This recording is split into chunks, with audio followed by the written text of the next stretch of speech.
हमारे पास lower limb की hip bone है जो कि सबसे इरेगुलर बोन है और ये 3 बोन से मिलके बनी हुई है, इलियम, प्यूबिस और ईशियम से। ठीक है, इसकी साइड डिटर्मिनेशन ऐसे होगी, जो हमारे पास सिम्फिसिस प्यूबिस होगी वो इंटीरियर और इंफीरियर लाई करेगी, और जो इलियम होगी वो ऊपर होगी, और जो इसका एसिटेबुलम होगा वो हमारे पास लेटरली लाई करेगा।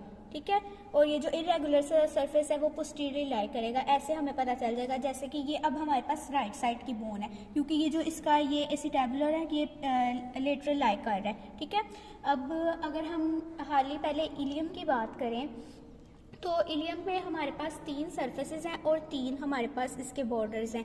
जो ये लेटरल साइड पे, बाहर वाली साइड पे, ये हमारे पास इसका ग्लूटियल सरफेस है, और ये जो अंदर वाली साइड पे है ये थोड़ा डिप्रेशन सा है, ये हमारे पास इलियक फोसा है, और ये जो इरेगुलर सा है ये हमारे पास सैक्रोपेल्विक सरफेस है, यहाँ पे सैक्रम और कोक्सिक्स आके ज्वाइंट बनाते हैं। ठीक है, और अब हम इसके बात करें बॉर्डर्स की। 3 सरफेसेस बताए ना मैंने, ग्लूटियल, इलियक और सैक्रोपेल्विक। अब इसके 3 बॉर्डर्स हैं, इंटीरियर बॉर्डर, ठीक है, पोस्टीरियर बॉर्डर और मीडियल बॉर्डर। इंटीरियर, पोस्टीरियर और मीडियल बॉर्डर। ठीक है, अब हम इसकी बात करते हैं। जो हमारे पास इसका ये जो अपर, एक इसका अपर पार्ट है और एक हमारे पास इसका लोअर पार्ट है। जो इसका अपर पार्ट है इसको हम ये भी इलियक क्रेस्ट भी कहते हैं, और अपर पार्ट में हमारे पास जो बाहर वाली साइड पे है वो हमारे पास आउटर लिप है, अंदर वाली साइड पे हमारे पास इनर लिप है, और इसकी अब 4 स्पाइन्स हैं। ये जो हैं, ये जो आगे वाली साइड पे interior superior iliac spine, interior inferior iliac spine, posterior superior iliac spine, posterior inferior iliac spine.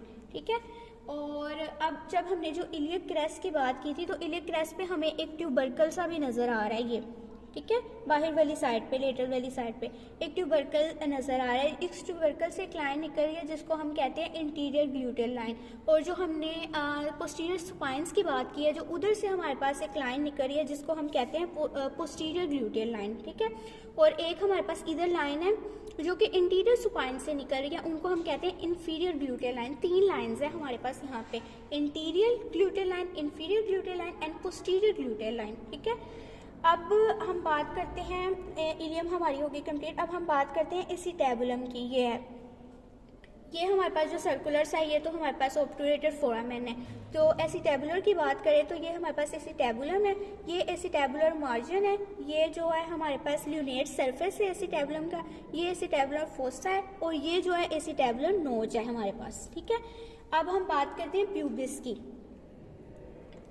उसके अलावा ना जो हमारे पास ये अंदर वाली साइड पे जो ये हमारे पास लाइन गुजर रही है जो इलियम और प्यूबिस को आपस में जोड़ रही है, इसको हम कहते हैं पेक्टिनियल लाइन। ठीक है, और इस सरफेस को हम ये कहेंगे पेक्टिनियल सरफेस है, जो कि प्यूबिस में मतलब आगे जा रहा है उसके सुपीरियर रेमस पे। प्यूबिस की हम बात करें तो ये हमारे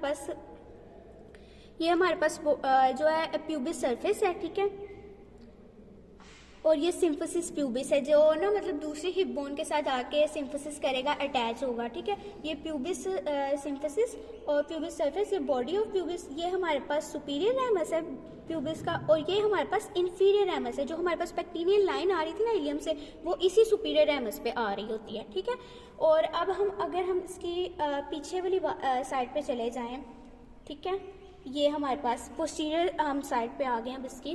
तो ये हमारे पास जो है, ये हमारे पास ग्रेटर शियाटिक फोरामेन है, ग्रेटर शियाटिक नोच है, और ये हमारे पास लेसर शियाटिक नोच है। ठीक है, और ये जो है हमारे पास, ये हमारे पास इशियल स्पाइन है, ये जो बीच में ट्यूबरकल से। ठीक है, उसके बाद अब हमारे पास रह गई, हमारी हो गई इलियम भी कंप्लीट, प्यूबिस भी, और ये एसिटेबुलम भी। अब हम बात करते हैं ईशियम बोन की। ठीक है, ये हमारे पास ईशियम है, ये बॉडी ऑफ ईशियम है। उसके बाद ये जो हमारे पास रफ साइड रेगुलर सा, ये ईशियल ट्यूबरोसिटी है। उसके बाद ये जो है ईशियम का इंफीरियर रेमस है, इसका सिर्फ एक ही रेमस है, प्यूबिस के 2 रेमस है, सुपीरियर और इंफीरियर, इसका इंफीरियर रेमस है।